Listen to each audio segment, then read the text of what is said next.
കോടിക്കണക്കിന് വർഷങ്ങൾക്ക് മുമ്പുള്ള ഒരു കാലം.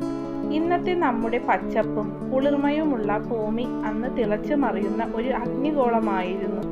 എവിടെയും തീയും പുകയും വിഷവാതകങ്ങളും മാത്രം.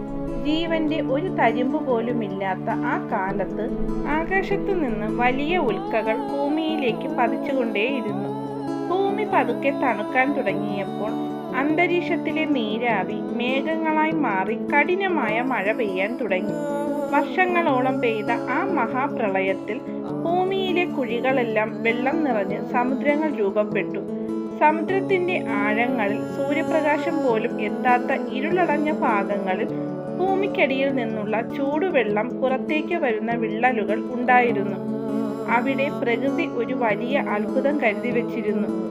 ആ ആഴക്കടലിലെ ചൂടിലും ധാതുക്കളിലും ഇരുന്നു കൊണ്ട് ചില രാസവസ്തുക്കൾ തമ്മിൽ ചേർന്ന് വലിയൊരു പരീക്ഷണം നടന്നു. പ്രകൃതി ഒരുക്കിയ ആ മാന്ത്രിക കൂട്ടിൽ നിന്ന് ലക്ഷക്കണക്കിന് വർഷങ്ങൾക്കൊടുവിൽ സ്വയം വിഭജിക്കാൻ ശേഷിയുള്ള ഒരു കുഞ്ഞു ജീവന്റെ അംശം പിറന്നു. അതൊരു ചെറിയ കോശമായിരുന്നു. ആ ഏകകോശ ജീവി സമുദ്രത്തിലെ തിരമാലകൾക്കിടയിൽ പതുക്കെ പടരാൻ തുടങ്ങി. പിന്നീട് അവയിൽ ചിലവ സൂര്യപ്രകാശത്തെ ഉപയോഗപ്പെടുത്തി ആഹാരം നിർമ്മിക്കാനും അന്തരീക്ഷത്തിലേക്ക് ഓക്സിജൻ പുറത്തുവിടാനും പഠിച്ചു. അതോടെ വായുവിൽ ശ്വസിക്കാൻ ആവശ്യമായ പ്രാണവായു നിറഞ്ഞു.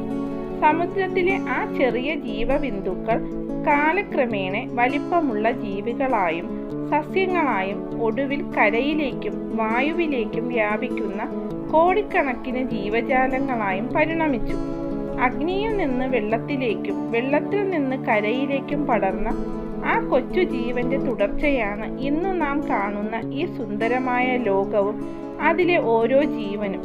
മുത്തശ്ശിക്കഥയേക്കാൾ അത്ഭുതകരമായ ഒരു സത്യമാണിത്.